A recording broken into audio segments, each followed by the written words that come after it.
हर साल माहौल के लिए जमा होते हैं। ये वो सब साथी हैं हम जो ज़िंदगी के हर शोबे में जब भी रियासत शहरियों पर हमलावर होती है, वो माशी है, सियासी है, आइनी है, माहौलियाती है, हम सब लोग रियासत के ख़िलाफ़, रियासत के जराइम के ख़िलाफ़ खड़े होते हैं। आज इंडस रिवर सिंधु पर हमला है। थर की जो टोपोग्राफी चेंज हो रही है उस पर बात करने के लिए तैयार नहीं है। माहौल को सबने एज ए होलिस्टिकली देखने की जरूरत है। दोस्तों, एक तो आलमी तनाजर में हम देखते हैं, लेकिन दूसरा में अपने तौर पर मकामी तौर पर देखना चाहिए। हाँ, ये जरा आलमी तनाजर की बात करते हैं। आलमी तौर पर पिछले 200-250 सालों से जिस कदर कार्बन डाइऑक्साइड इस दुनिया में फैलाया गया, इस फिजा में फैलाई गई, उसका नतीजा ये कि ग्लेशियर मेल्ट हो रहे, गर्मी बढ़ रही है, बरसात ज्यादा हो रहे, कहीं पर खुशहाली है। तो ये पूरा एक माहौल है आलमी सतह पर, जिन्होंने इस आलूदगी फैलाने के अमल के दौरान तरक्की की है, पैसा बनाया है और आज वो तरक्की याफ्ता मुल्क कहलाते हैं। लेकिन वो मुल्क जिनके पास, उनके शहरियों के पास अभी बिजली भी नहीं है।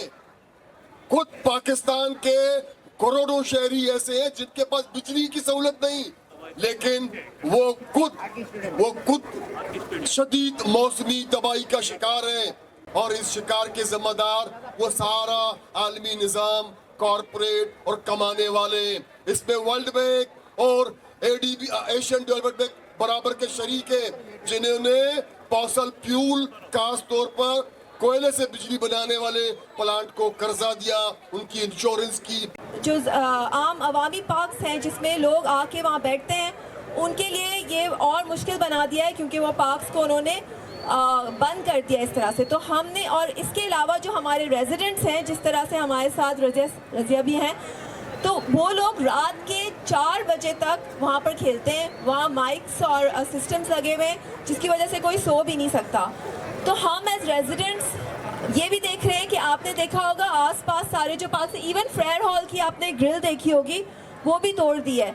तो इसका मतलब क्या है कि जो आम पार्क, बेनज़ीर पार्क, इब्न कासिम पार्क, उसमें सारी दीवारें तोड़ दी। इसका मतलब क्या है कि आहिस्ता आहिस्ता शायद वहाँ गाड़ियाँ आना शुरू हो जाएंगी, फिर कमर्शलाइज होना शुरू हो जाएगा, फिर वहाँ पर पार्किंग होगी, फिर आहिस्ता आहिस्ता बिल्डिंग्स होंगी।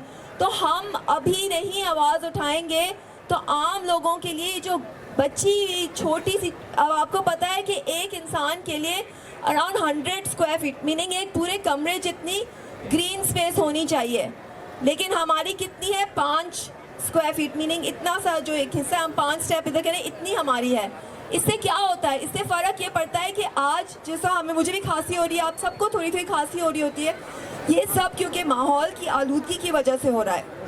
और ये पार्क्स ही हैं जो हमारे लंग्स हैं, यही हमारे लिए सांस ले रहे हैं। और ये जो बच्चे कुचे हैं, इसके लिए अगर हम आवाज़ नहीं उठाएंगे तो हम फिर यहाँ पर रहने के काबिल नहीं हो जाएंगे।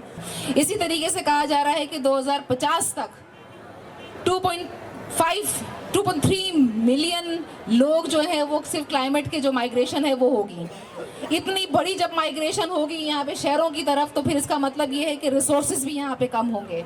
और रिसोर्सेज किस तरीके से हम पूरे करेंगे? जहाँ पे पानी, यहाँ पे ग्लेशियर मेल्ट हो रहे हैं, यहाँ पर जो है वो फूड इनसिक्योरिटी हो रही है, कॉर्पोरेट फार्मिंग के नाम पर जो है वो सऊदी अरब और इन लोगों को जो है ज़मीनें दी जा रही है, जहाँ पे सारा जो भी कुछ पैदा होगा वो सब के सब बाहर जाएगा। इसलिए ये तबकाती जंग है हमारी, हर तबके को शामिल होना पड़ेगा इसके अंदर। तबका तो मजदूर तबका ये शामिल होना पड़ेगा, क्योंकि सबसे ज़्यादा असर उन पे होता है। ये मिलकर जो है वो हम जदोजहद को आगे बढ़ा सकते हैं। एक कमेटी बनाए जिसमें जितने भी कराची के सिविल सोसाइटीज़ हैं, NGOs हैं, उनको शामिल करें और माहिरीन की सिफारिशात जो है क्लाइमेट के सिलसिले में उन पे करामद करें। पहला स्टेप तो ये करें कि कराची शहर में जितनी इंडस्ट्रियाँ हैं सबको कराची से बाहर निकालें। ये इंडस्ट्री पॉल्यूशन फैलाती है, इस इंडस्ट्री के से ही हमारे माहौलियात पे बड़ा असर पड़ता है। और दूसरी बात यह है कि हमें इंडिविजुअल भी काम करना पड़ता है। सिर्फ हुकूमत आपका काम नहीं करेगी, मुझे भी करना पड़ेगा, आपको करना पड़ेगा। आप और मैं सिर्फ अपना घर साफ करते हैं, गली साफ नहीं करते, हम अपना मोहल्ला साफ नहीं करते, रोड साफ नहीं करते, हमें भी काम करना पड़ेगा। इसी धरती से माँ, इसी धरती से मेरी माँ, यही धरती मेरी माँ। ये धरती लावारिस तो नहीं, ये धरती लावारिस तो नहीं। आप और मैं इस धरती के वारिस भी हैं। इस धरती का वारिस हूं मैं।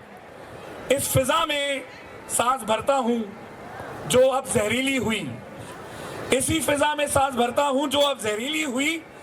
इसी सिंधु से प्यास बुझाता हूं जो कुछ सिमट सी गई।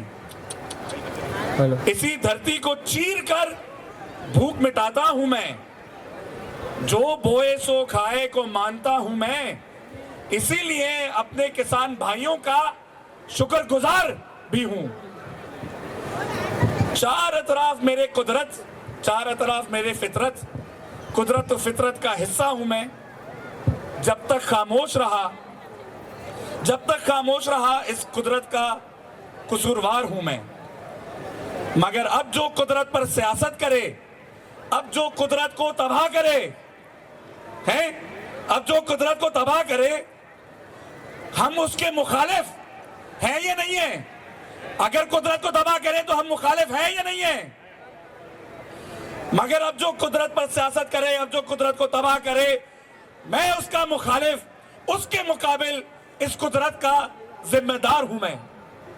मेरे माहिगीर, मेरे प्यारे मजदूर, मेरे माओ बहनों, ख्वाजा सिरा, तमाम अकायद, बलोच, पश्तून, सिंधी, गिलगित, पंजाबी, तमाम खल्के खुदा को सलाम। मैं तुम्हारा गुलाम, शब्बर हूं मैं, इस मिल्लत पर फिदा खाकसार। माहौल को साफ करो, हम सबको जीने दो, माहिगीर को उसका हक दो।